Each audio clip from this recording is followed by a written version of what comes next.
Amigos, muy buenos días, qué bueno que están con nosotros. Hoy es viernes, que te quiero viernes 31 de mayo, el mundo amanece convulso. No he visto todavía cómo abrieron las bolsas en Estados Unidos, pero hay una noticia histórica que se produjo ayer en la tarde. No le dieron largas. Ese jurado dijo, no hay que inventar, no hay que hablar. Culpable, guilty, en 32 cargos. El expresidente de Estados Unidos, Donald Trump, histórica decisión que podría llevar por primera vez a un mandatario probablemente a pagar multas, quizás a ir a la cárcel. De eso vamos a hablar un poco más adelante. Este es uno de los procesos que se le siguen a Donald Trump, pero hay varios. Vamos a hablar de eso un poquitico más adelante. Ha sido condenado en el estado de Nueva York por delitos de defraudación de documentos o fraude en documentos, en este caso para falsear la versión de una mujer actriz de videos para adultos o actriz pornográfica que, según lo que ha demostrado este jurado, habría ocultado su versión a cambio de dinero ofrecido por el expresidente de Estados Unidos, Donald Trump, tras una relación sexual que habrían sostenido. Eso es parte de lo que el escenario internacional trae. Hay algunas apuestas, hay gente haciendo chistes y otros diciendo como quiera va a ganar. Aún condenado, podría ser presidente de Estados Unidos. La constitución de ese país permite que una persona que haya sido condenada y que esté condenada, de hecho, pueda ser presidente.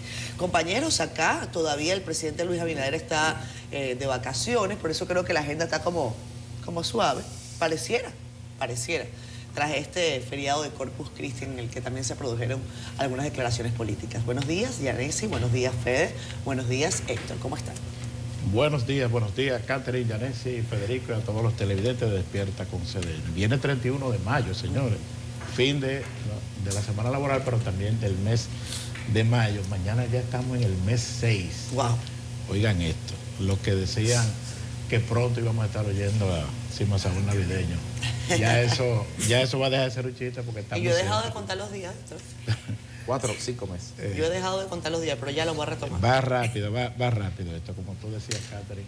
Hay muchas noticias y esa noticia internacional, por el impacto que tiene, es quizá la que predomina en los diarios, pero también hay otras informaciones locales. Creo que hay que seguir dándole seguimiento a una serie de acontecimientos postelectorales y sobre todo al ambiente que hay en el país, hablando ya de reforma. Ahora, la reforma fiscal, específicamente, que desde hace tiempo estamos hablando de eso. La diferencia, son años que tenemos hablando de eso, la diferencia con el tema ahora y antes es que ya sabemos que viene.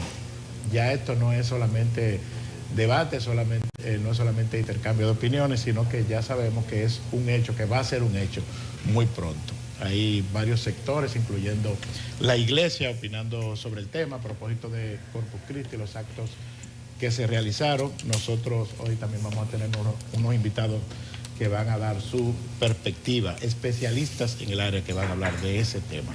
Ese y otros temas vamos a tratarlo hoy en Despierta con CDN.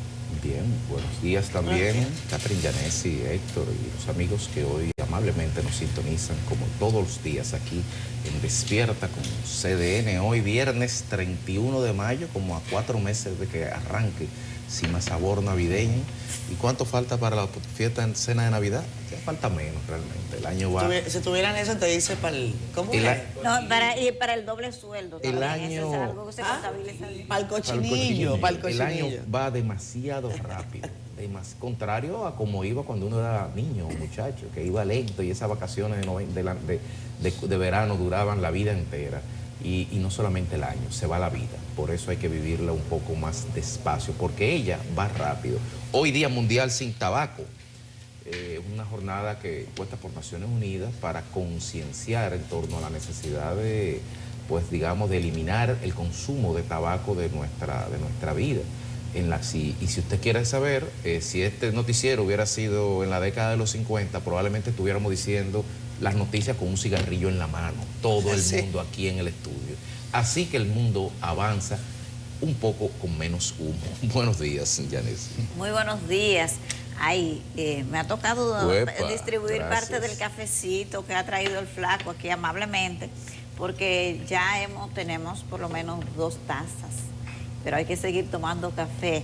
Hoy es viernes 31 de mayo, gracias por la sintonía de siempre a través de CDN, Despierta con CDN. Para nosotros siempre será un inmenso honor iniciar el día junto a ustedes compartiendo informaciones de la agenda nacional, pero también de la agenda internacional, como decía Catherine al inicio del programa. Hay una noticia que acapara a todos los titulares a nivel internacional y es la declaratoria de culpabilidad del expresidente de Estados Unidos y candidato del Partido Republicano para las elecciones de noviembre de este año en ese país, que un jurado de Nueva York, un estado demócrata, ¿verdad?, lo ha encontrado culpable. La condena que tendrá será hecha pública en julio, por lo tanto todavía no se sabe si va a ir La a sentencia. prisión. Sí, entonces si va a ir a prisión, qué es lo que va a pasar, si serán solo multas, pero mientras tanto hay un veredicto de un jurado de 12 personas. Así que esta información y otras que están aquí, hay renuncias en el Partido de la Liberación Dominicana. Yo creo que al Partido de la Liberación Dominicana hay que ponerle atención con el caso de cómo ha enfocado la solución a una crisis como partido político que tiene. Hay renuncias, pero con poca credibilidad han generado. Ese es el tema, de cómo, de si me voy pero no me voy. Pero ayer José Ramón Peralta, quien fue uno de los funcionarios más influyentes de los gobiernos de Danilo Medina, anunció su renuncia. Ya lo había hecho el senador José del Castillo, que se presentó a la repostulación, pero no logró retener la plaza. Y él dice que para la renovación, pero él es uno de los más jóvenes dentro del PLD. Entonces, sí es por un tema de edad, pero hay un tema en el Partido de la Liberación Dominicana que para mí en esta etapa le han dado un enfoque diferente a lo que ocurrió, por ejemplo, con el PRD y el PRSC para resolver su tema, que finalmente lo han llevado a la posición de poca relevancia electoral que han tenido. Pero todo esto lo vamos a estar analizando junto a ustedes. Ahora es tiempo de presentar las portadas con nuestro compañero Francisco Medrano. Hola, ¿qué tal? Buenos días, Yanesi, y a todo el equipo de Despierta con CDN. Vamos en este viernes a presentar las informaciones que tiene el periódico de nuestra casa, El Caribe, en su portada, y lo hacemos con los miles de feligreses que asistieron a la Eucaristía de Corpus Christi en el Estadio del Cibao en Santiago. En el acto religioso, la iglesia criticó el crecimiento económico del país, que no se refleja en los pobres. Y continuamos con noticias del CONEP, quien manifiesta que el corazón de la reforma fiscal es el tema eléctrico. También tenemos noticias del Ateneo Amantes de la Luz y sus 150 años como institución destinada a difundir la cultura, la educación y como instrumento de distribución o de contribución al estímulo y al crecimiento personal. Vemos en pantalla ahora la información con Donald Trump en los Estados Unidos, que ha sido encontrado culpable de 34 cargos por falsificación de documentos. Ahora estamos compartiendo la contraportada del Caribe esta mañana con informaciones del mundo de los deportes, y Dallas Maverick pues han vencido a Minnesota 24-103 para de esa manera avanzar rápidamente a las finales de la Conferencia Oeste en 5 juegos. Y les invitamos esta mañana a que accedan a nuestro portal digital www.cdn.com.do. Aquí compartimos con todos ustedes otras importantes informaciones como esta de los principales alcaldes del país, quienes presentaron a tiempo sus declaraciones juradas de bienes y de patrimonio. También vamos hasta Baní, y es que miles han visitado la Feria Expomango 2024 que se desarrolla en ese municipio al sur de República Dominicana. ¿Y sabe usted ¿Cuáles son los 34 delitos que convierten a Trump en el primer expresidente convicto estadounidense? Accedan a nuestro portal porque aquí tenemos un amplio reporte sobre este tema. Así que esa y otras informaciones pues las pueden ampliar en nuestro portal www.cdn.com.do. Y también les invitamos para que este viernes y como cada día adquieran la edición impresa de nuestro periódico El Caribe. Seguimos con más en Despierta con CDN.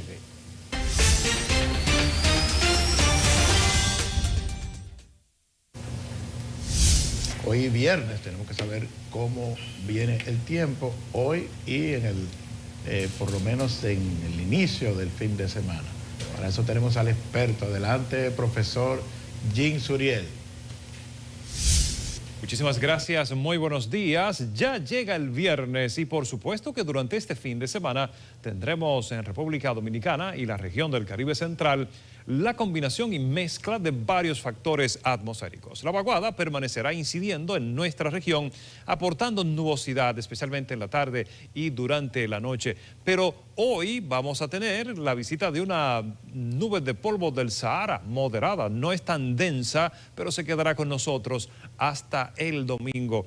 Así también el frente frío sigue ubicado al norte de la región del Caribe, moviéndose lentamente hacia el Atlántico Central.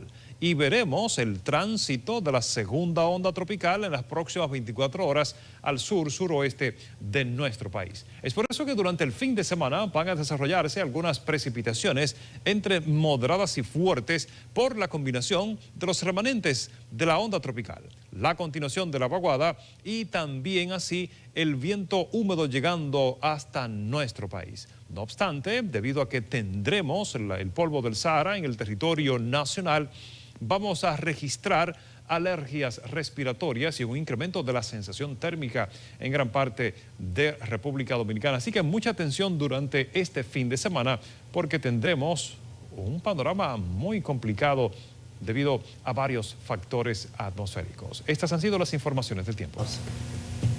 Gracias, profesor Jean Suriel. Vámonos a la pausa. 7:21 minutos de la mañana. Qué gusto que estén con nosotros. Gracias por estar ahí, tomarse el cafecito. Me gustó en estos días que me mandaron un meme que decía cafelicidad. Me gustó esa palabra, cafelicidad. Estamos viendo sus mensajes en Facebook Live. Queremos saludarlos. Ahí temprano está Kelvin Torres. Hola Kelvin, ¿cómo estás? Buenos días. Último viernes de mayo, así es. Flaco, hoy es el día de Nuestra Señora. Del manejo. Oíste, no te escondas, ¿eh? Te estoy viendo escondido, flaco, aparece. Delio Samuel Marmolejo Frica está con nosotros también. ¿Isabel? ¿Ah? ¿Quién? Delio Samuel Marmolejos Frica. Ya es un asiduo televidente y nos encanta que siempre está ahí conectado con nosotros, de los fieles. Delio, gracias por estar siempre ahí. Miguel Ángel Valdés Martínez, a ver, dice, este gobierno está en sus aguas, que los medios no decimos la verdad. Yo me incluyo ahí porque dice, los medios no dicen la verdad. Bueno, nosotros somos un medio. Pero yo sí creo que nosotros decimos la verdad. Pero bueno, esa es la democracia. Saludos. Raven Cosme dice, buenos días, bendiciones para ustedes desde el Tizón Dorado. Gracias, Rey. Está por acá también Guadalupe Graciano desde Los Negros de Asua. Hola, Guadalupe. Rafael Emilio Soto Jiménez. A ver, ¿cuándo es que los nuevos funcionarios electos y los que perdieron van a quitar todas esas vallas en el país? Puentes elevados, postes de luz y demás, ¿no? Algunos hicieron un esfuercito, pero creo que se quedaron todavía cortos. Hay mucha propaganda política todavía desplegada. Héctor Franco, a ver, ¿qué habrá pasado con el afamado canal de Dajabón y el informe de la comisión de la OEA? ¿Será que el espíritu de Balaguer influyó en esa comisión? ¿Qué creen ustedes, compañeros? Lo del tema de Dajabón. No sé. Bueno, no sé. A ver, ¿caerán más detrás de la Jota? Es una buena pregunta, Ramón. ¿Cuándo llega ese individuo acá? ¿O fue al revés? ¿Cayeron primero y después la Jota? Sí, pero todavía pueden pasar cosas. Pero es cierto, o sea, se llegó a la Jota por una serie de delaciones o testimonios de algunas personas que formarían parte de su círculo delictivo. Felipe Padilla Hernández dice que se gastaron más de 1.200 millones en un acueducto en Cienfuegos. ¿Y adivinen? No hay agua. Gracias, Felipe. Gracias. Catherine Martínez, Jocelyn Martínez dice, Catherine, dice el flaco que por qué no viene la nieve en vez del polvo del Sahara. ¿Tú estás viendo, flaco? Que tus análisis son pertinentes, Y ponderados. trascienden, Y es sí. cierto.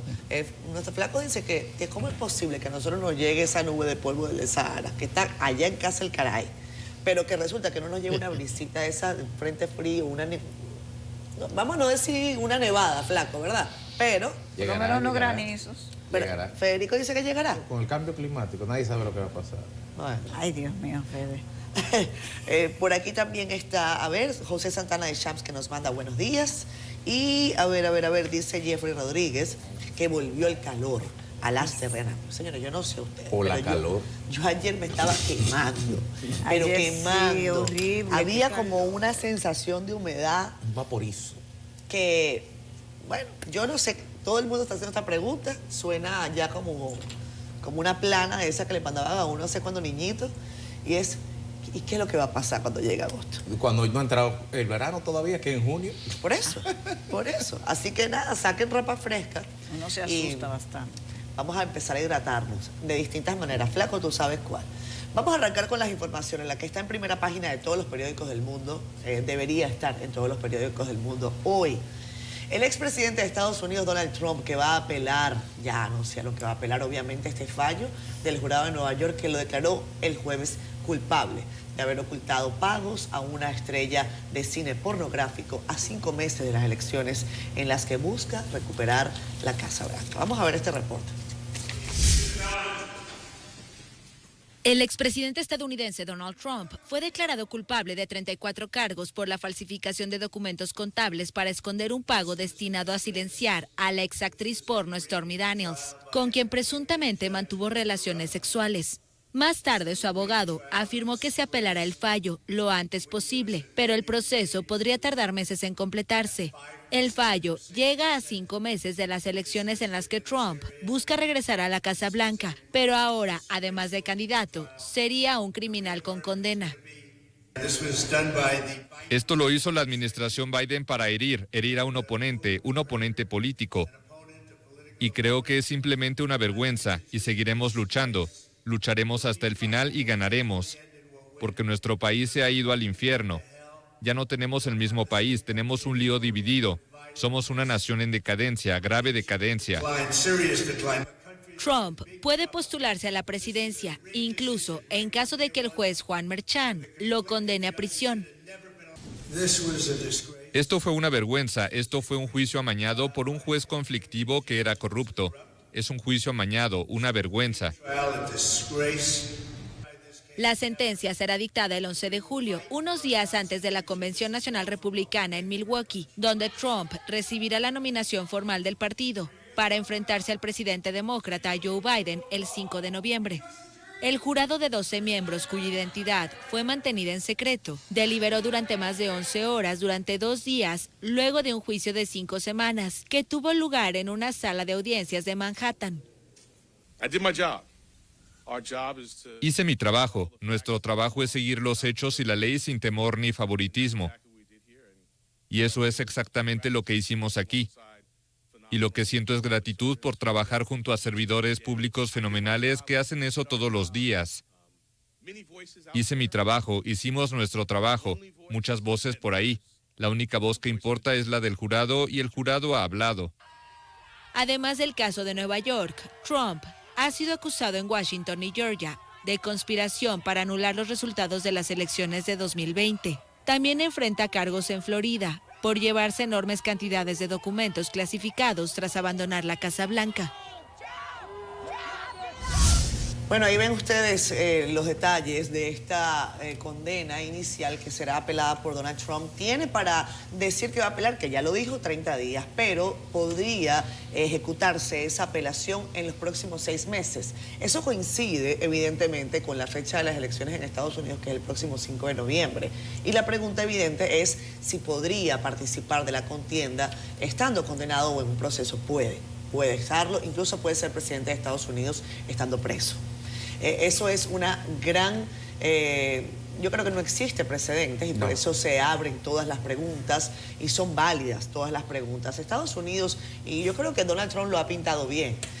¿Estamos en una debacle? Sí, está evidentemente en una debacle de índole política, social y que se profundiza cada vez que las ejecuciones de los políticos terminan por apegarse al populismo y no salir de esa suerte de encontronazo de boxeo, cuando se está como en el cuadrilátero, ahí como bueno, Trump ¿qué ha hecho ayer? Decir que es una persecución política, decir que contra él solo pesa esto, que fue un juicio injusto, que la persecución en su caso se materializó en la jornada previa, pero él podría, aunque es poco probable, ir a prisión entre 16 meses y 4 años. Joe Biden no está tampoco en su mejor momento. De hecho, la situación internacional le ha hecho perder puntos de popularidad, sobre todo entre los más jóvenes, que están hoy protestando en las principales universidades de Estados Unidos, algunos de ellos en reclamo por la posición de la administración Biden frente a su socio de siempre, Israel, por la situación que se está produciendo en Gaza. Donald Trump podría poner en jaque el escenario internacional una vez más. De hecho, ya lo hace. Por eso que estaba pendiente de ver cómo abrían las bolsas el día de hoy. Pero Donald Trump vuelve a hacer noticia y yo creo que va a insistir en la misma estrategia que lo llevó a la presidencia de Estados Unidos. Mientras más hablen de mí, más fácil utilizo yo esa explicación simple a un problema complejo y aprovecho de una sociedad que está quizás cansada por otras cosas y alcanzo la presidencia de Estados Unidos ante un contendor muy debilitado como el caso del presidente actual, Joe Biden. Mira, a nivel particular, el caso pues es inédito porque Estados Unidos es un país de la fuente de derechos consuetudinaria, diferente de nosotros, que somos un sistema continental donde todo está codificado, escrito en leyes, código y esto. En Estados Unidos, el qué hacer o qué no hacer es en función de lo que se hizo, de las sentencias precedentes, de los jueces. Entonces, por eso tú tienes que es jurisprudencial. Y resulta que no hay sentencias precedentes. Nadie sabe qué hacer.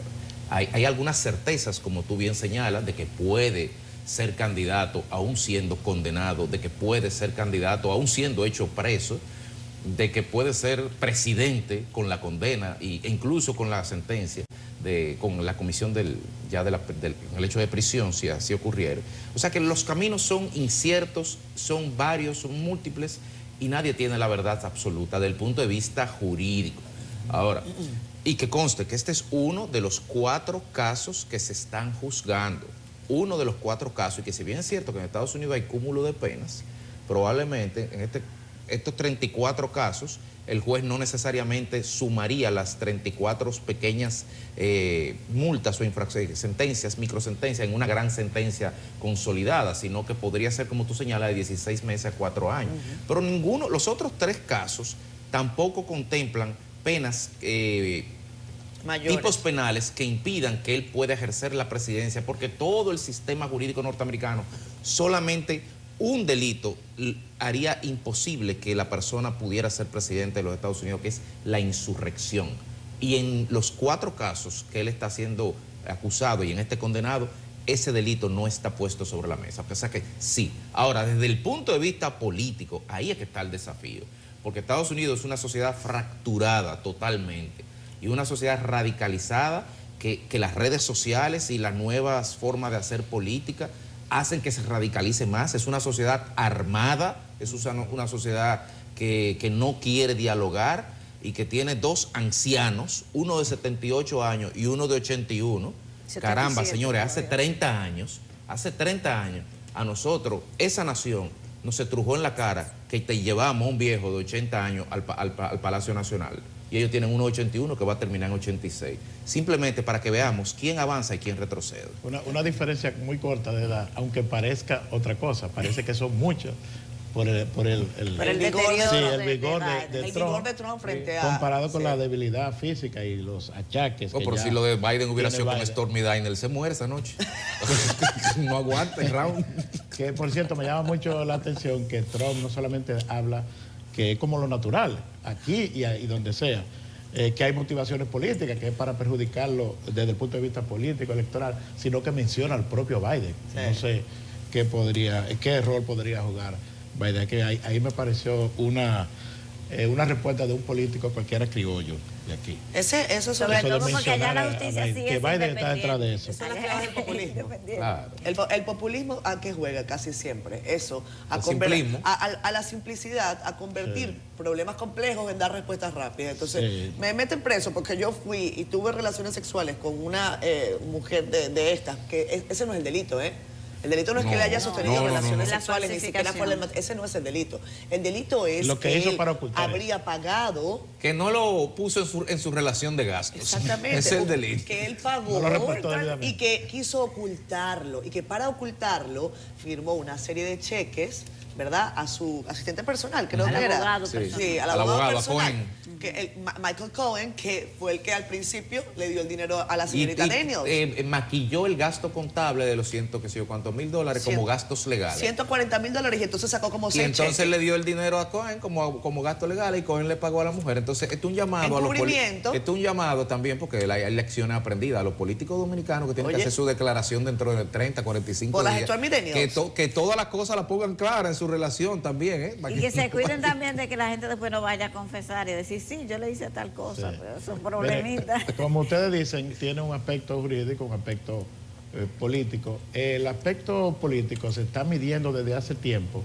pero no es tan fácil determinar. O sea, ¿qué tanto le podría impactar, afectar negativamente? Se están haciendo encuestas. Ayer vi que uno de los hallazgos es que esto podría tener más impacto en los estados que cambian, los estados péndulos. O sea, hay quizá un bajísimo porcentaje de impacto, un 3, 4, 5% de gente que dice voy a votar por Trump, pero lo condicionan a cómo salga de esto. Es decir, que le daban importancia al veredicto, ya el veredicto es contrario.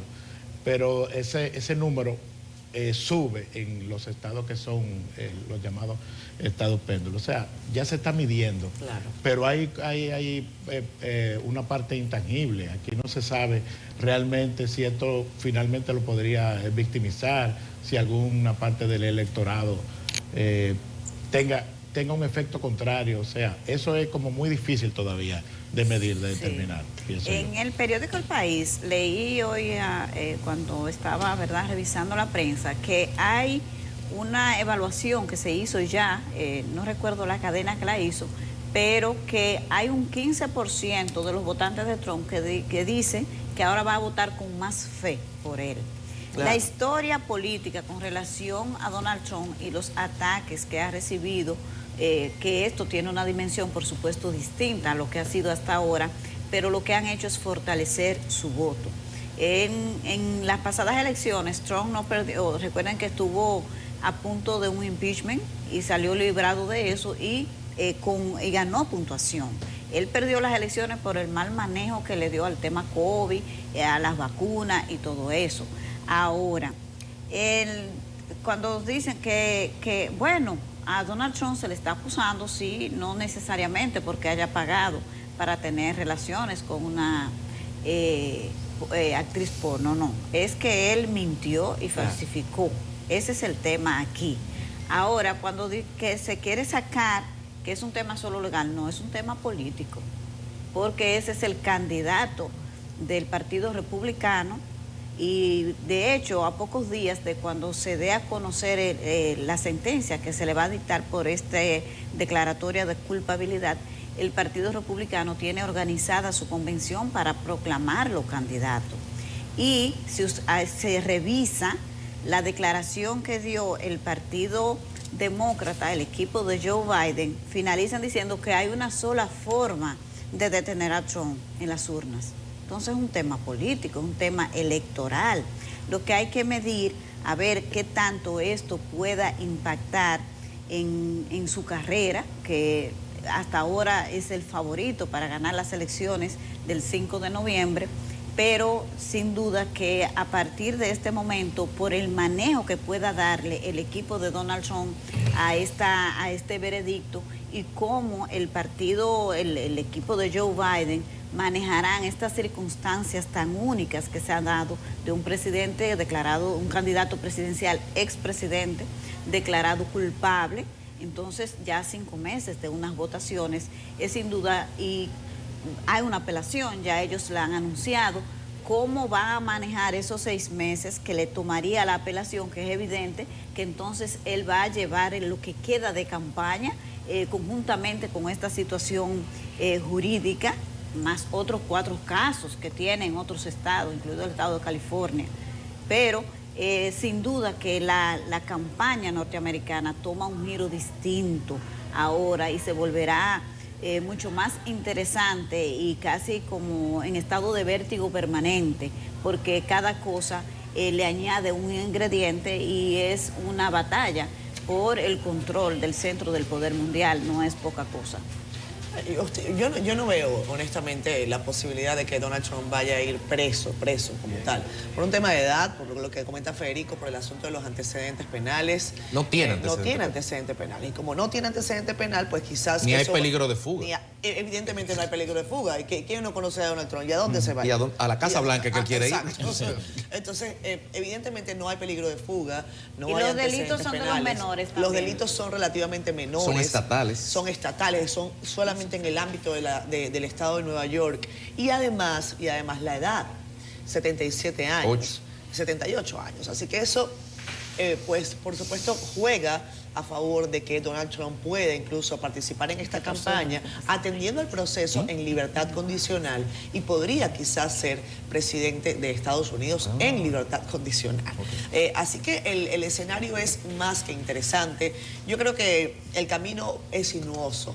El camino va a tener estos baches por los que se va a atravesar de cara a la elección. Evidentemente, ninguno de los dos candidatos, pienso yo, recoge el espíritu de un país como Estados Unidos. Y eso es lo relativamente triste, que ninguna de las dos principales fuerzas políticas de esa nación hayan logrado llevar adelante al mejor candidato que pueda ser, de una manera u otra, un aspiracional del ciudadano estadounidense, que lo que nos ha demostrado durante mucho tiempo es que busca libertades, es que busca de una manera u otra transformar a su país y transformar al mundo. La Estados Unidos que se tenía en los 80 no tiene absolutamente nada que ver con la Estados Unidos de la que estamos viendo hoy. Basta caminar por sus calles, y aquí conversando con Federico, evidentemente se cierne sobre ese país la amenaza de una nueva confrontación. Nada más hay que remontarse a lo que ocurrió en el Capitolio de Estados Unidos. La escena era más que surreal, pero podría volver a ocurrir en dimensiones mucho más amplias y mucho más grandes. Ojalá que no, por los buenos amigos estadounidenses, ojalá que no, pienso yo también por nosotros mismos, porque allá, recuerden, si hay una gripecita, acá seguramente tendremos neumonía. Y como queremos estar tranquilos y en avance, pues yo creo que es mejor que tratemos, o que esperemos al menos, que la cordura regrese a la política estadounidense. Bueno, lo que pasa es que también eso se inscribe dentro de un proceso más amplio de degradación del liderazgo occidental.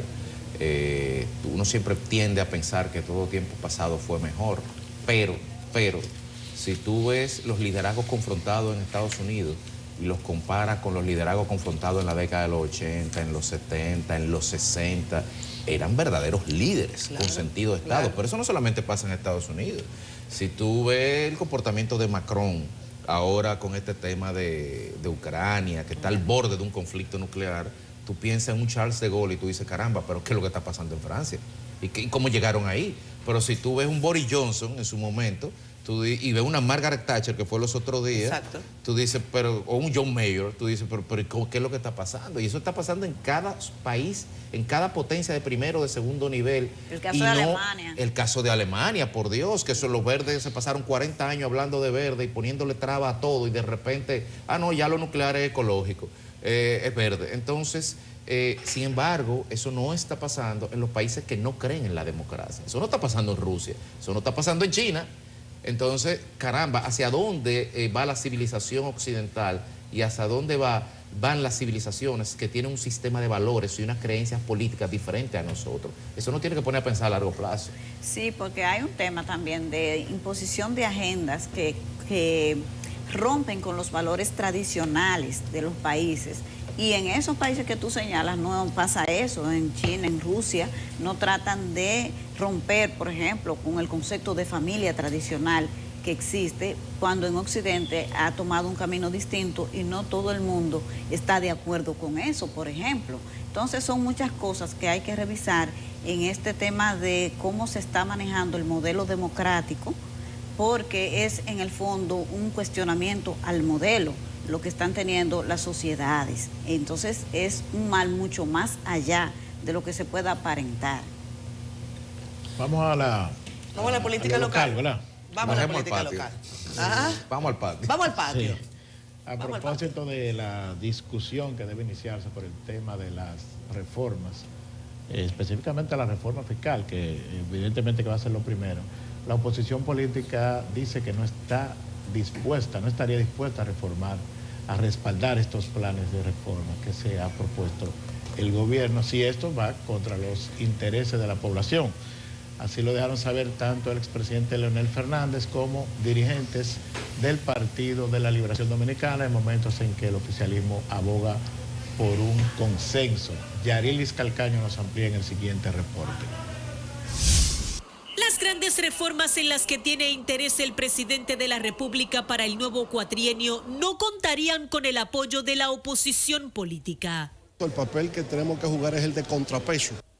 Este jueves el presidente de la Fuerza del Pueblo, Leonel Fernández, advirtió que ante una eventual reforma fiscal no respaldará ningún proyecto tendente a cargar con más impuestos a la población vulnerable y tampoco los candados que se quieren para la Constitución. La mejor forma de proteger la Constitución es no tocándola. Todo lo que sea de interés y de beneficio para el pueblo dominicano contará con nuestro apoyo.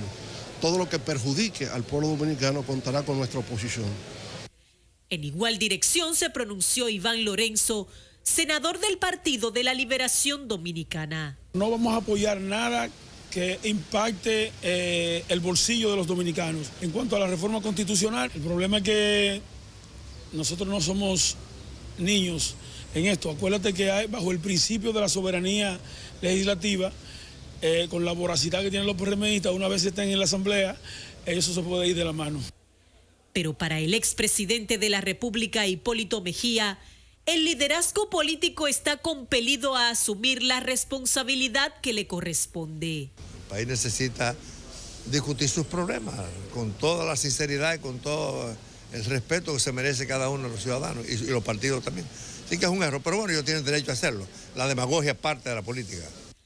A decir del exgobernante, cualquier proyecto de reforma fiscal debe abordar de una vez y por todas el tema de las exenciones fiscales. Aquí hay que gravar a los que pueden pagar y a los que tienen que pagar. Y las exenciones que no tienen justificación no deben seguir dándole larga. El ministro de Economía rehusó referirse al tema, aun cuando crecen los rumores de que el gobierno ya tendría preparado el paquete fiscal. Yarilis Calcaño, CDN. Bueno, hay muchas discusiones sobre la mesa. Por cierto, los invito a leer el artículo que tiene hoy el periódico El Caribe en portada sobre la opinión del Consejo Nacional de la Empresa Privada. Celso Juan Marrancini, que dice que el corazón de la reforma fiscal es el tema eléctrico. Que eso sí es un dolor de cabeza. Yo no sé cómo el presidente de la República se maneja mentalmente con este asunto, pero ver cómo por más esfuerzo que se haga, eso es un chorro de dinero que sale. Y cada vez más. Y cada vez más. Y cada vez esa deuda que se suponía que debía estar entre las pérdidas me refiero, entre lo aceptable es un 6%. Esa es el aspiracional. Aquí había un escándalo en la administración de Danilo Medina, porque recuerdo que eso creo que tenía como 21 o 19%. Y era un escándalo mayor. Vean ahora por dónde van las pérdidas de las tres distribuidoras. Eso es un gran problema. Sin forma de resolver en el corto sí, tiempo. Pero hay pérdidas que, evidentemente hay pérdidas que es por evasión, por no pago. Y vimos una en esta semana. No, y hay pérdidas por inversión. Y vimos una en esta semana donde no solamente cuando uno piensa en robo de luz y en pérdida económica por esa partida, uno piensa en los barrios y en los cinturones de miseria, pero ahí no es que se está perdiendo la energía que se está sirviendo y que no se está cobrando. No es ahí, y lo vimos ahora con un tema de una gran deuda de un grupo importante, mediático. Entonces, solamente con esa distribuidora, porque con las otras también tiene deuda. Entonces, uno se pone a ver dónde es que se va a cortar. Pero está bien, si no queremos verlo ahí, que eso es el 40 y pico %, hay un 20% de gente sin contadores. Correcto. Yo conozco una persona, familiar cercano, que tiene 4 años sin un contador y fue a abrir su contador. Le dijeron, mire, se lo vamos a hacer por una estimación simple. Y tienen 4 años y no le han puesto un contador. Y así hay un 20% en la población dominicana que le están estimando simple. ¿Y por qué? Por ineficiencia en la gestión, porque no le han puesto los contadores. Entonces no todo es salir a cobrar. Lo que pasa es que la solución más simple es tú decir, bueno, el 40 que pague, que compense al 60. Y así no se puede, así no lo vamos a aceptar. Que pague más.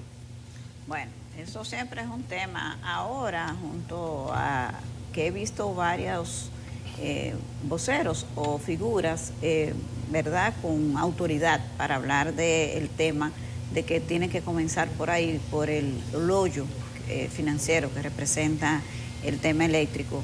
Hay que ver si finalmente se va a cumplir una parte del pacto eléctrico que fue detenida por las quejas que tenían los usuarios por los aumentos desproporcionados en la factura eléctrica. Recuerden que todo eso provocó una situación que de paso se llevó al que era superintendente de electricidad en ese momento, y que el presidente de la República, Luis Abinader, dijo que iban a hacer una pausa, que esos aumentos no continuarían, pero hay un temor por ahí para, ojalá que no sea esa la decisión, porque la soga siempre corta por lo más delgado. Y también hay muchos apagones, muchos reportes de apagones ahora. No se sabe cuál es la explicación que tiene, pero especialmente en la zona del Cibao, los reportes de horas extensas de largos apagones pues están a la orden del día, y todavía las autoridades del Ministerio de Energía y Minas o de Norte no han dado ninguna explicación a los usuarios de qué es lo que está ocurriendo. Así que si a todo esto se suma un probable aumento, continuar ese reajuste de la tarifa que está contemplado en el pacto eléctrico, bueno, quizás no es bueno echar tanta leña al fuego, diría yo. Así que estos temas son bastante delicados, y ayer se referían a esto el expresidente Leonel Fernández, que dice que solo va a su partido, solo lo apoyaría una reforma si beneficia a los más necesitados. No me acuerdo de ninguna reforma que haya beneficiado a los más necesitados, no la recuerdo, no me trae la memoria, pero siempre se anuncian paquetes de apoyo, tarjeta solidaridad, o supérate, como se llame, subsidios, que bono gas, que bono luz, pero eso no es suficiente, cuando pasan. Así que son formas quizás de maquillar la herida para que no se vea. Karol G sí que tiene un tema que dice que es como tapar una herida con maquillaje. No se ve, pero se siente. Entonces el bolsillo de la gente está sintiendo, y poner a los más vulnerables quizás a pasar situaciones difíciles podría traer conflictos que quizás uno querría que no vayan a generar situaciones de mucha convulsión, pero sigue latente esa posibilidad. Bueno, la oposición hay que entender esta postura que se ha asumido y que parece que va a ser la que predomine, porque todavía se ve como muy dispersa opiniones, sobre todo en el PLD. En el caso de Fuerza del Pueblo, uno sabe que cuando habló Leonel está hablando de ese partido, porque es un partido que depende mucho de su líder, presidente, candidato. Creen uno. Pero, las 3 personas en uno no. Bueno, y en el caso del PLD, que ahora mismo está pasando por un proceso, tratando de mirar hacia adelante, tratando de levantarse, pues también involucrarse en estos temas, en estas discusiones, quizás no sea una salida inteligente. Yo parece que se van a abstraer, que no van a participar, alegando eso, que bueno, que el gobierno tiene el PRM tiene una mayoría absoluta en las cámaras y que hagan su reforma. Eso parece que va a ser lo que va a imperar. Sí, pero Héctor, a veces uno se pregunta un poco cómo la oposición va a desarrollar su papel, porque la oposición tiene su mandato en las urnas. El PRM gobierno y tiene el control absoluto de todas las instancias de decisión, y la oposición es eso, pero en minoría, donde se deciden los temas. ¿Cuál sería la estrategia opositora quizás para hacer el papel que le corresponde? Es como una interrogante que queda porque, o quizás un reto que tienen los partidos de oposición, especialmente la Fuerza del Pueblo, que es la segunda fuerza política. ¿Cómo lo harían? Habría que ver, porque este partido o este grupo de dirigentes no tienen una característica del manejo de la oposición como la que desarrolló el PRD, luego el PRM, que es gente un poco más aguerrida, diría yo, en estos temas. Yo creo que hay un reto opositor por ahí que es bueno observar cómo sería la dinámica que van a manejar. Yo lo que sé que deberían aprenderlo ya, pues ya tienen 4 años. Al principio se decía, evidentemente los que salieron del gobierno no saben ser oposición, es nuevo. Al igual que los que entraron al gobierno no sabían gobernar, estaban empezando, había que aprender, pero después de 4 años yo creo que ya no hay excusa. Lo que pasa ya es que la Fuerza aprender. del Pueblo tiene apenas quizá 2 años siendo oposición. Recordemos que los primeros 2 años era de paño tibio con el gobierno. Pero eso fue muy coyuntural. Sí, pero lo que te quiero decir, montándome en lo que dice en el tema de la oposición, es que no hay un saber hacer oposición de parte de la oposición. Quizás por eso lo de la reunión. No tienen herramientas, por eso vemos estas torpezas, que son torpezas de tú decir en la cuenta oficial de un partido, nos vamos a juntar el domingo en Funglode a las 8, y luego nadie sabe nada, y luego quién dijo eso, y todavía el día de hoy está colgado en su cuenta. Entonces, caramba, aprendan. Y Leonel dice que no fue un desplante. Y no fue un desplante, pero tenemos fecha indefinida. Y no fue un desplante, pero te iba a esperar a las 8 aquí en Funglode. Con fulano, y con Cetano y con Mengano. Y hablamos por teléfono. Entonces, yo creo, y no es una crítica, esto, de hecho es una exhortación, porque necesitamos una oposición fuerte, consistente, coherente y contundente. Sin duda. La necesitamos. Y sobre todo la necesita el gobierno, porque si nadie le dice al gobierno lo que está bien y lo que está mal, independientemente de si se tenga la mano disponible para votar y poner algo, pero alguien tiene que haber una bocina que cacaree las cosas, tiene que haber, como cuando el general romano en los triunfos iba el tipo atrás, el esclavo, diciendo, recuérdate que eres humano, tiene que haber alguien que haga eso. Y si la oposición no lo sabe hacer, no lo va a hacer nadie. Pero y yo sumaría ahí, aunque evidentemente están en una tercera posición, al Partido de la Liberación Dominicana. O sea, yo creo que no debemos excluirlo de ese rol opositor. Evidentemente la Fuerza del Pueblo le va a tocar la porción más difícil, más retadora, pero el PLD no debería quedarse atrás, porque hay gente, yo creo que hay gente buena en ese partido. Son 10%. Exactamente, son 10% de la preferencia electoral. Y tienen gente que yo creo que puede sumar con propuesta y con firmeza en posiciones, porque ya no estamos, como dice Yanesi, ya el rol no es el día de. Ahora el rol, señores, es el país que ustedes se supone que deberían buscar liderar en los próximos 4 años. Vamos a pausa. Seguimos aquí en Despierta con CDN. México cerró este miércoles 29 de mayo una extenuante campaña presidencial con mítines masivos de las candidatas punteras y el foco puesto sobre la oficialista Claudia Sheinbaum, quien aseguró que el próximo domingo 2 de junio hará historia cuando se confirme su favoritismo en las urnas. Jorge Agobián, de La Voz de América, nos amplía esta noticia. Buenos días, Jorge. Adelante. Muy buenos días, saludos desde aquí, desde el Zócalo en Ciudad de México. Como lo decía, cerraron las campañas el miércoles. Lo hizo Claudia Sheinbaum, quien se perfila como la favorita en las encuestas. Ella es oficialista, apoyada por el actual presidente Andrés Manuel López Obrador.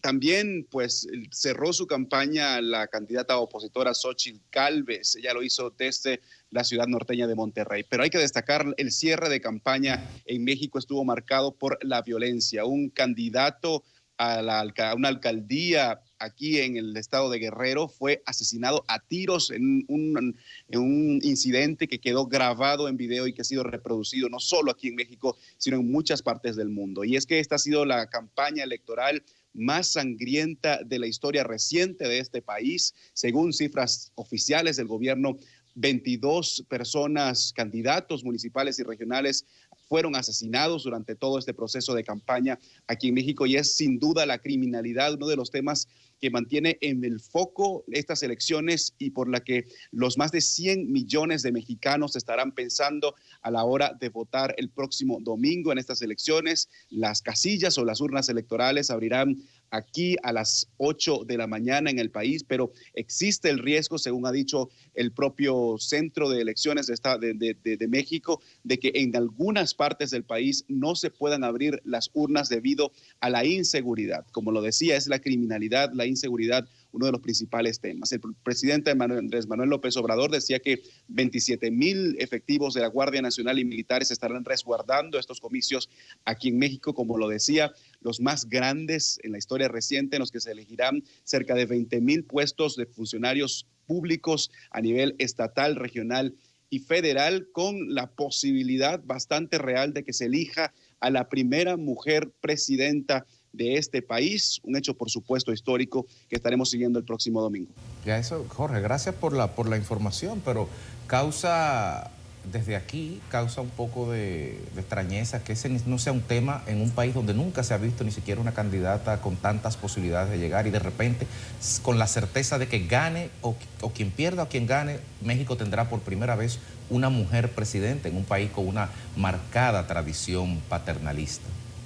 Así es, y con hechos de feminicidios que han sido registrados y que han sido catalogados como inaceptables por organismos internacionales como Naciones Unidas. Estamos hablando de un país que ha estado luchando en los últimos años por la igualdad de género, pero pues esto se ve marcado en este proceso electoral del domingo, en el que definitivamente la contienda está entre dos mujeres, la oficialista Claudia Sheinbaum o también la opositora Xóchitl Gálvez, las dos con planes y presentación de propuestas completamente diferentes. Por un lado, Sheinbaum, que es apoyada por Andrés Manuel López Obrador, seguiría en la línea de él. Hay que recordar que Sheinbaum fue alcaldesa de la Ciudad de México, así que tiene experiencia en el área pública del servicio público, pero también hay que destacar lo que han dicho las encuestas, y muy importante, aquí en México desde la primera hora del jueves, del día de ayer, estamos en veda electoral, por lo tanto no se pueden hacer mítines de campaña, las propagandas quedan suspendidas e incluso los sondeos públicos en las calles. Pero de acuerdo a las últimas encuestas, pues la mayoría de ellas le daban hasta 20 puntos de ventaja a Sheinbaum en la mayoría de estos sondeos, pero había una de esas encuestas del pasado 28 de mayo que daba el escenario de un posible empate técnico, con una leve ventaja para la opositora Xóchitl Gálvez. Pero por supuesto, hay que esperar a que abran las urnas el próximo domingo y que cierren a las 6 de la tarde, hora local, con unas elecciones que, como lo decía, hay mucha incertidumbre debido al tema de la seguridad y los últimos acontecimientos en los que, por supuesto, se han marcado con cifras rojas estas campañas y este proceso en México. Bueno, pues muchas gracias, Jorge Agobián, de La Voz de América, transmitiendo directamente desde la Plaza del Zócalo en la Ciudad de México. Gracias, hasta luego. Hasta luego.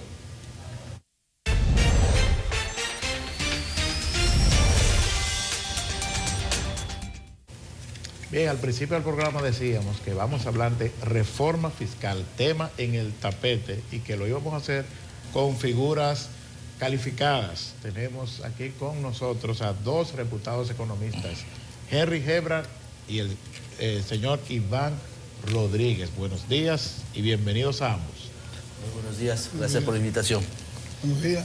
Bueno, nos encanta que estén acá un viernes, porque la conversación que tenemos en este espacio casi siempre nos permite reflexionar durante el fin de semana. No nos pasa a veces con el resto de los días, pero las entrevistas nos permiten quedarnos, las de los viernes nos permiten quedarnos con algunos datos para el fin de semana.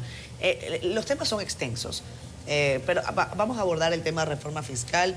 Ahí vimos una declaración del presidente del Consejo Nacional de la Empresa Privada, Celso Juan Marrancini, en el sentido de que cuál es el corazón de esa reforma fiscal para ellos, o me imagino para CONEP, es el tema eléctrico. Y quiero empezar por esa parte con ambos. ¿Cuáles creen ustedes que son los puntos infalibles de esta reforma fiscal? Bueno, encantado de estar aquí. Gracias, señor Iván. El tema de la reforma fiscal yo lo he concebido siempre como aquella obra que escribió Rousseau, El Gran Contrato Social. La reforma fiscal en la República Dominicana, que es una agenda en las miras de los grandes estadistas que hemos tenido en los últimos 40 o 50 años, ha sido el tema de irnos hacia un sistema tributario óptimo. En la reforma fiscal que demanda la sociedad dominicana en los actuales momentos, no hay un tema prioritario, hay infinitos temas que son prioritarios, dentro de los cuales el tema eléctrico es precisamente uno de ellos. Porque el problema es hacia qué reforma fiscal nosotros debemos aspirar. Yo no voy a hablar de aspirar a un sistema tributario óptimo, porque ya Ibn Khaldun en el 1372 se planteó eso y no se ha logrado. Pero sí a un sistema tributario que por lo menos garantice 3 elementos. Suficiencia, lo que implica generar la cantidad de recursos que necesita el sistema tributario para poder atender a las necesidades públicas del Estado. Equidad, que implica que el que más puede pagar, pues pague más, ya sea en el sentido horizontal o vertical. Y eficiencia, es decir, que el sistema tributario, la reforma tributaria, no sea un torpedo a el libre desarrollo de la iniciativa privada. En ese sentido, es que nosotros debemos plantear cuál es el elemento básico de esa reforma tributaria. ¿Resolver el déficit fiscal? No, eso es un objetivo, porque indudablemente el Estado dominicano ha venido acumulando un déficit que ya es estructural desde el año 2008. No es resolver solamente el déficit, es poder amortiguar ese déficit y colocar al Estado en condiciones de en un periodo, digamos que de 8 años, porque tampoco va a ser un periodo de 4 años, de 8 años, ir hacia una optimalidad impositiva, es decir, tener el sistema tributario que le permita al Estado operar sin déficit y tener un exceso para ir amortiguando la disminución del stock de deuda, que al día de hoy, de acuerdo a las publicaciones de la Dirección General de Crédito Público, ya tenemos una deuda como proporción del PIB que bordea el 60%. A pesar de que el Fondo Monetario Internacional todavía le da sostenibilidad a ese coeficiente de deuda, pero sí ya es un coeficiente que debe ser un motivo de preocupación de las autoridades. Entonces, para concluir, son muchos temas, porque no podemos tampoco obviar el tema del cuasi fiscal del Banco Central, que de acuerdo a la última publicación del banco en sus estados financieros auditados, ya el Banco Central está colocando en sus activos el cobro de más de 680 mil millones de pesos al Estado dominicano, producto de la recapitalización del Banco Central. Entonces ahí tú tienes otro tema grande que hay que resolver. Sí, mira, y obviamente vamos a compartir la enorme parte, ¿no?, de lo planteado por el amigo Iván, ¿no? Creo que hace un poquito más de 30 años atrás, la República Dominicana estuvo en un momento histórico de emprender una serie de reformas que posibilitaron los 30 años de crecimiento que el país ha disfrutado. Usted recuerda la expresión del doctor Balaguer, un avión listo en la pista para despegar, y no estaba quizás muy claro de qué es lo que estaba diciendo. Ahora quizás un poquito más fácil entenderlo. Entiendo yo que en la actualidad la República Dominicana está de nuevo en una oportunidad histórica de emprender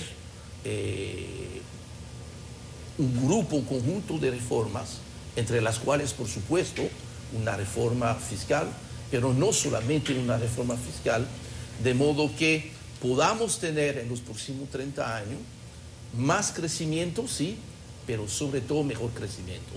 porque yo creo que donde puede haber un consenso básico antes de ponerse a pelear en el tema de las reformas, es que este crecimiento tan espectacular que ha tenido la economía dominicana no le ha llegado a toda la gente en la República Dominicana. Y yo creo que esto debe ser el norte principal de este conjunto de reformas, conjuntamente con una reforma fiscal y usando correctamente las palabras. Cuando hablamos de reforma fiscal, es una reforma tributaria, la parte de los ingresos, pero también es una reforma para mejorar la calidad y la prioridad del gasto y el manejo patrimonial del Estado, los activos y los pasivos. Esto es una reforma fiscal, va mucho más allá que definir qué pasa con el ITEVIS o el impuesto a la renta, que por supuesto es muy importante, tendremos que hablarlo. Pero además de la reforma fiscal, se necesita revisar con carácter de urgencia todo lo que tiene que ver con la seguridad social. No solamente la parte de salud, sino también la parte de pensiones. Dentro de 10 años vamos a tener grupos enormes de la población dominicana que se van a retirar y sencillamente los numeritos no dan. Entonces, para atender esta situación se debe de aprovechar este momento para plantear ese tema que es de vital importancia para la sostenibilidad de la misma sociedad dominicana. Y además, en la parte de la seguridad social, implementar lo que no fue una sugerencia, sino un mandato de la Ley de Seguridad Social, que es el tema del seguro de desempleo, que no se había podido implementar. Entonces, quiere decir que también tenemos que ver la parte laboral. Entendemos que ya hay unas propuestas que están listas, según lo que anunció el ministro de Trabajo, debe ser parte de todo eso. Por supuesto, el tema eléctrico, que es casi transversal, y de manera general lograr a través de esas reformas que haya una mayor transparencia, una mayor inclusión de todos. Fíjese nada más esas cifras, que yo creo que también sobre eso debe haber un consenso de que no puede ser aceptable que hoy en día en el sector privado, de cada 3 empleos, uno solo sea formal, de que a nivel del ITEVIS hay una evasión probablemente entre un 40 y un 45%, en el impuesto sobre la renta entre un 60 y un 65%, y de que prácticamente el 40% de la luz que se genera y que se despacha al mercado no se cobra. Yo creo que esas son las cosas que vamos a ver. Cualquier reforma que no busque como norte final mejorar la calidad de vida de los dominicanos y especialmente los que no habían aprovechado hasta el momento del crecimiento, entonces es una reforma que no va a dar ese resultado que requiere la sociedad. Nosotros en los últimos 20 años hemos tenido probablemente X cantidad de parches tributarios, por decirlo de alguna forma, porque los poderes políticos de turno evitaban acometer esa reforma estructural que amerita el Estado dominicano. Pero ahora con la coyuntura política que se abre, que estábamos comentando anteriormente, en el sentido de que sí, hay un gobierno que tiene la posibilidad mayoritaria en el Congreso de imponer cualquier reforma, incluso en el plano constitucional, de manera unilateral, pero los consensos aún así son necesarios, aunque no se necesiten los votos, porque se necesita la legitimidad. La oposición plantea que no es momento de reforma, que lo que hay que cuadrar la caja con mayor eficiencia recaudatoria y con menos gasto de parte del gobierno. Aún así, más allá de cuadrar o no la caja como de la forma que se hace, la reforma es necesaria a la perspectiva de organizar las reglas de juego de los próximos 30 años. Mira, nosotros nos hemos acostumbrado a un estribillo que ya es un axioma. Las grandes reformas tributarias y estructurales se hicieron en los 90. Eso no es verdad. Yo estuve en esa reforma del año 1991. El tema es que nosotros teníamos en América Latina todo un sistema tributario con infinitas tasas, sobre todo desde el punto de vista arancelario, porque era la época, como debe recordar Henry, ustedes no estaban en biberón, era la época en que los países dependían fundamentalmente de los impuestos al comercio exterior. Y entonces en la República Dominicana tú tenías cientos de tasas arancelarias, pero también tenía cientos de tasas impositivas. Entonces lo que se hizo fue, con el programa del PNUD en aquella época dirigido por el señor César Miquel, con la asistencia del griego Constantino Baizo y del boricua cubano César Antonio Herrero, esos tres fundamentalmente, lo que se hizo fue plantear sobre la mesa del diálogo la posibilidad de unificar todas esas tasas dispersas desde el punto de vista arancelario en 8 tasas y universalizar la base de lo que en aquella época eran rentas internas para constituir lo que se llamó el Código Tributario. Pero en ese momento, en el año 1990, el país no tenía más de 5 leyes de incentivo al desarrollo del sector productivo. ¿Tú sabes cuántas leyes han generado las 10 reformas tributarias que se han hecho desde el 2004 al 2012, más la reforma tributaria del año 1991? 32 leyes al día de hoy. Se han eliminado como 10. Tuviéramos 40 y pico. 32 leyes de incentivo tiene el actual sistema tributario dominicano. ¿Qué es lo que ha sucedido cuando tú dices que son parches? Efectivamente, que los sectores que generalmente tienen posibilidad de pagar más, también tienen posibilidad de negociar más. Y eso es lo que ha sucedido. Yo he tenido la oportunidad de que fui asesor del Congreso, de las 2 cámaras, del Senado y de la Cámara de Diputados, desde el periodo 2004 hasta el 2015. En el 2004 entró la primera reforma tributaria del gobierno del presidente Leonel Fernández, que me tocó a mí trabajarla como asesor. En el 2005 entró la segunda reforma tributaria del presidente Leonel Fernández. En el 2006 entró la tercera, en el 2007 entró la cuarta, en el 2008 entró otra quinta, y luego fueron introduciéndose algunas modificaciones a figura impositiva hasta que llegó la 253-12 del gobierno del presidente Danilo Medina, que dicho sea de paso, ¿sabe cuánto aportó una reforma tributaria que buscaba en ese momento generar alrededor de 4 puntos del Producto Interno Bruto, que en ese entonces cada punto del Producto Interno Bruto era menos de un 1%? Era 0 puntos, cada punto del Producto Interno Bruto era menos de 20.000 millones de pesos. La reforma tributaria más grande que se hizo, que fue esa del 2013, aportó en el 2000, se aprobó en el 2012 para que se comenzara a ejecutar en el 2013, y en el 2014 aportó 19.000 millones, 0.7% del PIB. Y si tú sumas del 2013 al 2023, que son las últimas estadísticas que yo he podido manejar, ha aportado un promedio de 7.000 millones de pesos mensuales. Entonces nosotros, para contestar tu pregunta, tenemos que plantearnos una reforma fiscal. Por el lado de los impuestos, no tocar las tasas impositivas. Ahí yo me opongo. Más una propensión a disminuir tasas que a aumentar tasas. Porque nosotros tenemos... Mira, el Código Tributario Dominicano tiene 4 libros o títulos. Tiene el título 1, que es la normativa, todo lo que es el derecho sustantivo, constitucional y penal tributario y administrativo. Tiene el título 2, que es impuesto sobre la renta. El 3, que es el ITEVI. El 4, el selectivo al consumo. Y el 5, que es el impuesto sobre los activos. El primer acometido grande que hay que hacer en este país,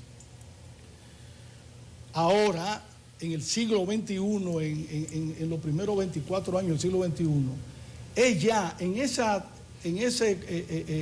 la parte normativa del Código Tributario, que no se ha tocado desde el año 1991, es dentro de las normativas plantear el tema de los algoritmos y de la inteligencia artificial. Hoy más de 70 países están utilizando el algoritmo de la inteligencia artificial, los machine learning, etcétera, para no solamente detectar a través de simulaciones históricos evasores, sino también para identificar potenciales recaudadores y sobre todo identificar falsos no residentes en la República Dominicana, que es un tema que hay que entrarle. Pero para eso hay que introducir el tema de la inteligencia artificial desde el punto de vista de lo que es el derecho tributario, porque indudablemente, como se ha hecho en España, ya la OCDE acaba de publicar la famosa guía fiscal de la inteligencia artificial, que está siendo, digamos que, el punto de partida para que todas las administraciones tributarias europeas, sobre todo las españolas, hayan podido combatir de una manera significativa el fraude y la defraudación tributaria y sobre todo el blanqueo de capital. Entonces, ese es el primer gran reto que tiene esta reforma fiscal, que yo no he oído ni he leído que se ha planteado.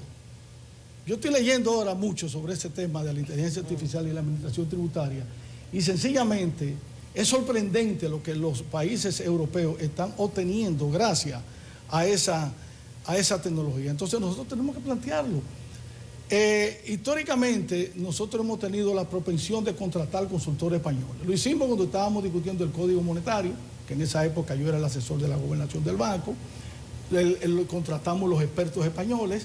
La administración tributaria, tanto de Guarocuya como la de Magín, se han nutrido de buenos técnicos españoles. Nosotros tenemos buenos técnicos en República Dominicana, pero no tenemos esa experiencia. Podemos traer algunas de esas experiencias de España, sobre todo ellos han hecho microsimulación con un sistema que tienen en el Instituto de Estudios Fiscales, tanto para impuestos directos como para impuestos indirectos.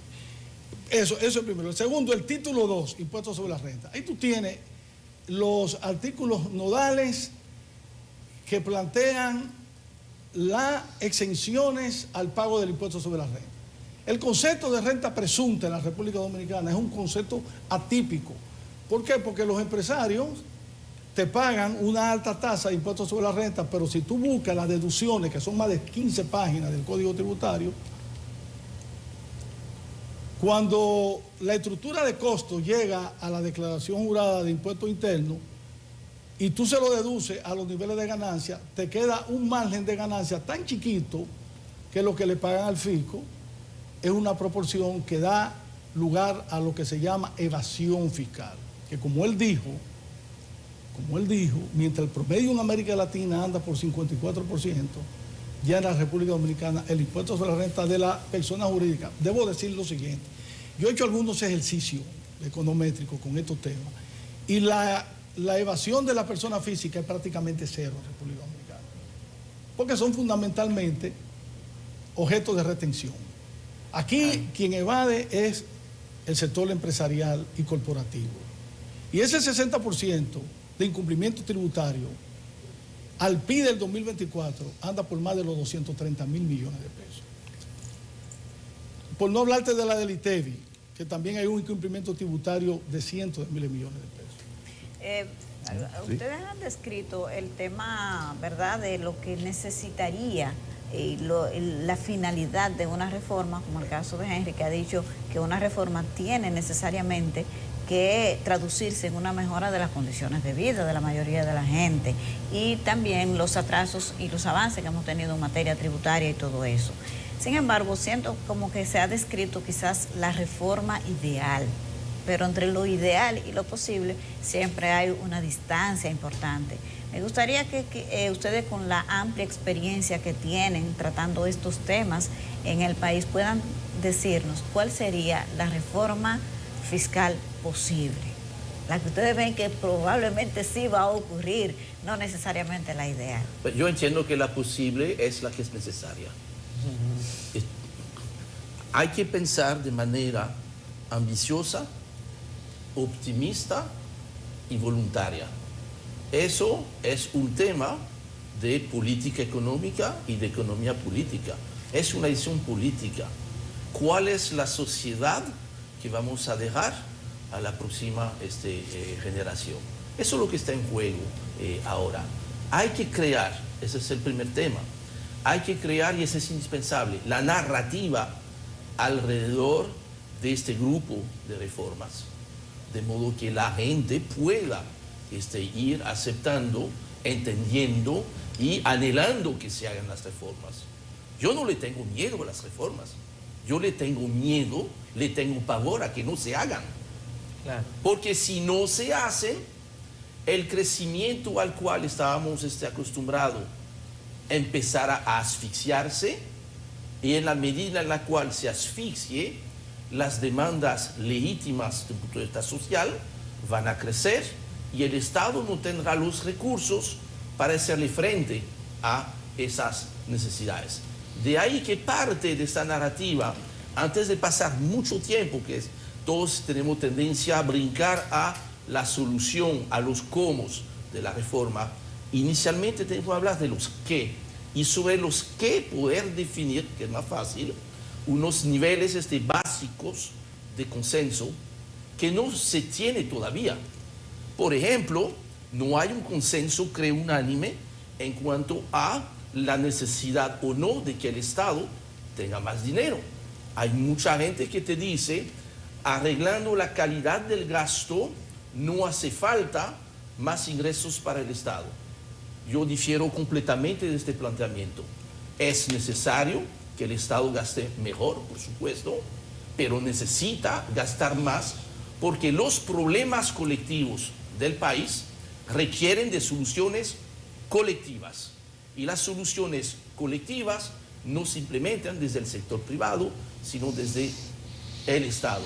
Y si el Estado falla en eso, entonces tiene que brincar ahí el sector privado, y el sector privado, para hacer las cosas, necesita tener ganancias, y entonces empezamos a tener este problema. Yo creo que ese es un primer punto. Segundo punto, yo escucho a mucha gente decir que uno de los objetivos debe ser eliminar los déficits del Estado. Oye, el déficit es como el cilantro. Es bueno, pero no tanto. Hace falta cierto nivel de déficit para un país como la República Dominicana, porque estamos hablando de equidad vertical, de que la gente pague en función de su capacidad contributiva, como lo manda la ley de leyes, la Constitución de la República Dominicana, al igual de hecho que todas las demás constituciones. Dos, la equidad horizontal, de pensar que, mira, cualquier sea la fuente de ingreso o los sectores de ingreso, la tributación tiene que ser similar. Pero no estamos hablando de una equidad que es casi más importante, que es lo que llamo la equidad generacional. Y ahí viene entonces el tema del financiamiento. Yo no creo justo que la generación de hoy tenga que asumir el costo completo de un puente, una carretera, que dentro de 30, 40 años, si se ha construido correctamente, se va a seguir usando.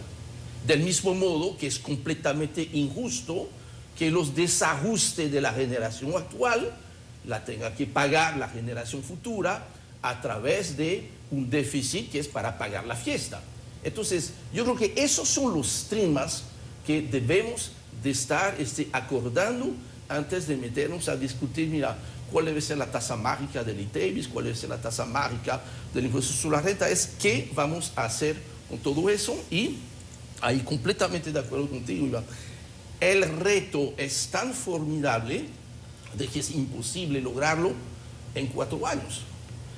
Bajar la evasión en el caso del ITEVIS de un 45%, probablemente tú tienes que fijarte un horizonte de 10 años. Claro. Una serie de... Entonces, esos son los acuerdos a los cuales se tiene que llegar primero. Yo creo que es ahí donde debemos de enfocarnos nuestras primeras discusiones. Nos quedan 5 minutos. Vamos a tratar de sintetizar al final para poder recoger la mayor cantidad de información. Sí, a mí me gustaría que amplíen el concepto de equidad, que lo han mencionado los dos. Incluso don Iván mencionaba 3 aspectos fundamentales que debería contener la reforma: suficiencia, eficiencia y equidad. Pero ese término lo han mencionado los dos. Y a propósito de los reclamos de diferentes sectores, como la iglesia, que ayer hablaba de una reforma equitativa. Pero ¿cómo se logra eso en la práctica? Bueno, 2 minutos y 2 minutos. Perfecto. Suficiencia es medir cuál es la carga fiscal a la que nosotros debemos aspirar en el corto plazo. La diferencia entre el nivel de recaudación de la República Dominicana y el nivel de gasto, que yo no critico el nivel de gasto, nosotros tenemos una estructura de carga fiscal por el lado del gasto 4 o 5 puntos por debajo del promedio de América Latina. América Latina anda por 23 o 24 y nosotros estamos en 19. Y la presión fiscal, que en América Latina está por encima del 20% en promedio, nosotros la tenemos en 15. En 15 la tenemos como desde el 1980 o 90. 13, 15, 14. La meta debería ser llevar la reforma, llevar la carga fiscal por lo menos a 17. Sí. Que es 2 puntos. 2 puntos son del PIB del 2024, 150.000 millones de pesos. O sea, eso sería para mí en estos momentos suficiente, en estos momentos. En cuanto a la suficiencia, en cuanto a los niveles de equidad, que fundamentalmente esa carga fiscal se replantea a partir de los niveles de exenciones tributarias que esencialmente favorecen a los sectores de altos niveles de ingresos, que además son los que tienen más facilidades de evadir, porque son los que tienen más facilidades de contratar los mejores y expertos asesores nacionales e internacionales. Y en cuanto al nivel de eficiencia, para que no sea un contrapeso al desarrollo de la capacidad productiva de la economía, tratar el tema de las tasas. Es factible subir la tasa del impuesto sobre la renta en la República Dominicana, que es alta, de un 25 para la persona física a un 35, o de un 25 o de un 27 a un 30 para el sector empresarial. Yo creo que no. Como tampoco creo que es conveniente mantener la tasa del ITEVI en 18%, cuando yo estoy planteando dejar 8 productos en exento del ITEVI y por lo menos 3 servicios, y el resto que paguen ITEVI. Don Henry. Sí, mira, como la ecuación fiscal no es solamente tributaria, el tema de la equidad es más fácil resolver si tú incorporas a la ecuación el tema de los gastos. Vamos, en el caso del ITEVI, con el ITEVIS, tú no resuelves desigualdades. Claro, tú puedes mandar el mensaje, es correctísimo, indispensable, de que haya unos elementos básicos de la canasta básica que no deben estar pagando ITEVIS. Que inclusive, si gracias a la reforma, el resultado de la reforma es que va a bajar el precio del aceite, del azúcar, del café, del cachú, pues tú estás mandando un mensaje positivo alrededor de la reforma. Eso es posible. Ahora, el ITEVIS es recaudar, recaudar, recaudar, recaudar y recaudar. De modo que entonces, a partir de un gasto público más eficiente, pues poder resolver las desigualdades. En el caso del impuesto a la renta, personas, y del impuesto a la propiedad, típicamente es un impuesto donde tú debes estar pensando en una mayor progresividad. O sea, de que efectivamente el que tenga poco, gane poco, pague poco o no pague nada, y que él tiene más, tiene el espacio, probablemente, también parte de la narrativa, de aportar un poquito más. Oye, si el 3% de los asalariados más favorecidos del país, por un tiempo, en vez de pagar un 25%, van a pagar un 30%, a mí no me choca para nada. Yo creo que puede ser parte de la narrativa. Pero finalmente, en el caso del impuesto a la renta a las sociedades, señores, el 80% de las empresas del país son empresas micro o pequeñas. No es verdad que se van a formalizar, pagan una tasa de un 27%. Se nos han quedado varios temas. Yo creo que esto da como para una semana de conversaciones, porque es denso, es interesante. Se nos ha quedado, por cierto, fuera el tema de los anticipos, que es además uno de los temas que creo que más se mencionó en la campaña electoral, pero que no sé si realmente se habló con la sinceridad que se requiere, con la honestidad que se requiere y con la pertinencia y la suficiencia que vamos a necesitar. A ambos les queremos agradecer que nos hayan acompañado esta mañana. Los vamos a volver a llamar. Tengan el teléfono cerca, que estaremos necesitando de su asesoría profesional. Esta historia continuará, ¿verdad? Esta historia continuará. Requerirá un segundo capítulo. Vámonos a la pausa comercial, ya regresamos. Gracias. Mis amigos, estamos de regreso en Despierta con CDN. Aquí tenemos ya a nuestro analista tecnológico, el amigo Juan Medina. El tema de hoy súper interesante. Vamos a poner atención porque de seguro nos trae algunos tips para cuidarnos de las estafas que se han vuelto tan comunes en las redes sociales. Buenos días, Juan. Buen día, querida Yanesi. Buen día, equipo. Espero que estén todos bien. Aquí. Sé que están contentos porque me ven por aquí, entonces significa que es viernes, ¿verdad? Señores, en el día de hoy hicimos una selección de las 7 estafas más comunes en las redes sociales y por WhatsApp para poder compartir con ustedes, queridos amigos televidentes, con el equipo de acá de CDN, cómo podemos cuidarnos de esto.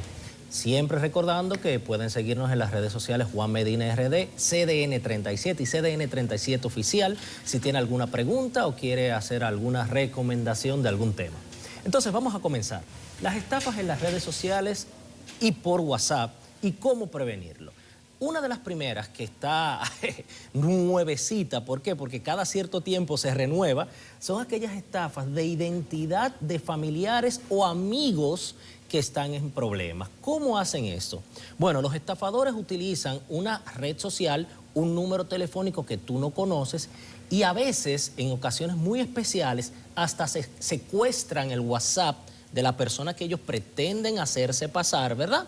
¿Y qué hacen? Contactan, por ejemplo, Héctor, ¿cómo está? Es Juan Medina que te habla, tengo un problema económico, ¿tú me podrías transferir 50,000 pesos ahora mismo para yo solucionar el problema? Y si Héctor ve que yo le escribo desde mi número, él va a pensar que soy yo, ¿verdad? Pero también si Héctor ve que yo le escribo desde una cuenta de Instagram, por ejemplo, de red social, diciendo que soy yo, y él ve cierta familiaridad, puede ponerlo en duda y quizás intentar ayudarme, como es un amigo, una familia ya acá de CDN. Entonces ahí es donde comienza ese modelo de estafa. ¿Y cómo podemos prevenir esa estafa? Lo primero es verificar la identidad de la persona quien dice ser que está detrás de esa pantalla. Señores, si a mí me escriben por WhatsApp y me dicen un primo, oye, tengo un problema, transfiéreme 10,000 pesos, yo de una vez le doy a llamar en video, a ver si es verdad que es él. Si yo le veo la cara, es que yo me doy cuenta que es él que tiene el problema. O simplemente lo llamo al número que realmente yo tengo registrado de él para que me confirme si realmente él tiene ese problema. Nunca creen lo que usted vea del frente de la pantalla. Bien, otra de las estafas son las tarjetas de regalo. Ustedes navegando en internet, buscando tanta información como lo hacen en muchos medios, a veces les salen ventanitas emergentes que se conocen como pop-ups y le dicen, usted acaba de recibir este regalo, esta oferta, y usted dice, wow, me gané un viaje a Disney, hay un descuento. Y ahí es donde comienza este modelo de estafa, que usted cree que realmente fue el beneficiado porque fue el usuario 1.000.000 que accedió a esa página en ese momento. ¿Y qué hace? Le da clic a ese vínculo y a ese enlace. ¿Y qué sucede cuando usted le da clic a ese vínculo o a ese enlace? Estos ciberdelincuentes adquieren información de usted porque normalmente tiene que llenar un formulario con su correo electrónico, datos, número de identificación y ahí posteriormente comienzan a beneficiarse económicamente, ya sea de una manera extorsionándolo por información o obteniendo otro tipo de beneficio económico. ¿Cómo usted puede prevenir eso? Primero, no haga clic a ningún enlace que usted no confíe, señores. Esos hipervínculos son un problema porque le permiten a cualquier persona con un conocimiento mínimo de tecnología obtener informaciones de manera directa de usted. Y desconfíe de los regalos gratuitos inesperados. Señores, en esta vida nada es gratis. En un momento el oxígeno vamos a tener que pagarlo, ¿verdad? En esta vida absolutamente nada es gratis. Otra de las estafas más comunes son estas, la de soporte técnico. A muchos de nosotros nos ha llegado un mensajito, supuestamente desde el soporte de WhatsApp, ¿verdad? Que dice, un usuario intentó de acceder a su cuenta. Para que WhatsApp pueda mantener su cuenta segura, por favor siga los siguientes pasos. Dé clic aquí o envíenos un número de confirmación que le acaba de llegar a su mensaje de texto. Señores, esas son estrategias de los estafadores. Eso se conoce como ingeniería social o la ingeniería del engaño para hackear al ser humano. Nunca crean eso porque WhatsApp no le va a enviar un mensaje para decir que usted debe de dar cierta información. ¿Y cómo usted debe de prevenirlo? Primero, nunca, pero en ningún momento comparta los códigos de verificación a terceros. Ese código que le llega de un SMS para usted poder registrar su cuenta de WhatsApp, a nadie se lo pase, porque después le secuestra la plataforma. Y si usted tiene alguna duda, simplemente contacte directamente al soporte técnico de WhatsApp. Usted va a la parte de configuración y le da contacto. ¿Por qué? Porque de ningún número ellos lo van a contactar. Otro que es muy común, lo de la lotería y los sorteos. Que usted dice que jugó en una ruleta, se sacó un premio, tiene que obtener el dinero a través de dar cierta información, pero la mayoría de los casos usted tiene que pagar esa ruleta, ¿cuánto? Un pago mínimo, $3, $5, y usted sabe lo que pasa, automáticamente usted registra una tarjeta de crédito o accede a una cuenta de PayPal por ahí, ¿verdad? ¿Qué pasa? Se van a beneficiar con esas informaciones y usted va a ser objeto de una gran estafa. ¿Cómo usted puede prevenir eso? Igual que el anterior, no le dé clic a ningún tipo de vínculo, aunque usted vea que es lotería. Señores, todo el mundo quiere cuarto, todito nosotros queremos muchísimo de dinero, ¿verdad? Para solucionar problemas. El dinero di que no es la gran cosa, pero es importante para solucionar problemas. Y si te llega de esa manera, todo el mundo lo quiere. Cuidado, a veces las cosas cuando son muy bonitas para ser verdad, son un problema. Recuerden que esos son cantos de sirena. Desconfíe de los mensajes que soliciten información personal para reclamar los premios, señores. Esto no es en el mundo material, en el mundo virtual hay mucha gente mal intencionada. Otro que está muy de moda son las estafas de criptomonedas. ¿Cuántos de nosotros no quisiera tener por lo menos 100 bitcoins? Cualquiera de nosotros, ¿verdad? Tú 50 o 2. Catherine dice que no, pero Catherine con 2 o 3 se conforma, ¿verdad? Lo agarra y lo vende de una vez. Están ¿cómo que están a $60,000 cada uno?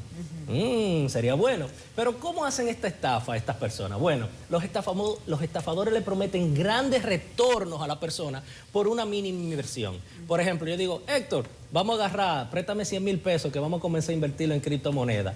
Pero Héctor me ve hablando un poquito de eso. Pero él no sabe que yo lo que quiero es beneficiarme con su inversión y al final el retorno va a ser 0 para él. Es un estilo quizá de pirámide. Al primero que invierta va a obtener un beneficio para que sirva de ente reproductor, de ente transmisor a los demás para que venga más dinero hacia mí. Pero eso es una estafa. ¿Y cómo tú puedes prevenirla? Bueno, desconfíe de las ofertas de inversión.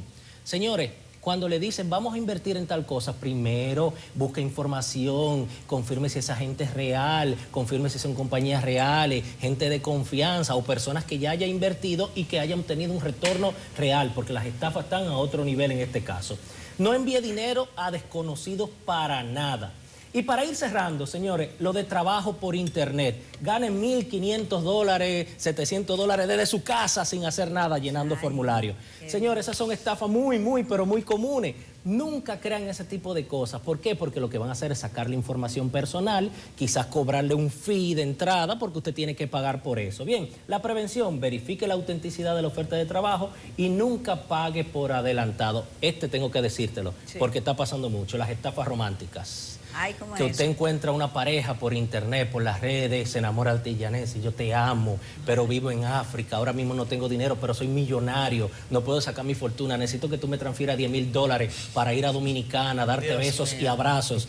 Y tú que estás oficial de este tipo, que dice africano, que estás rico, tú me vas a transferir esos dolaritos. Y al fin, de que me hablan que deposite dinero de una vez. Y al final, ¿sabes qué hacen? Te bloquean y no te vuelven a hablar más nunca y tú perdiste tu dinero. Señores, si tienen alguna pregunta, alguna recomendación, recuerden seguirnos en las redes sociales.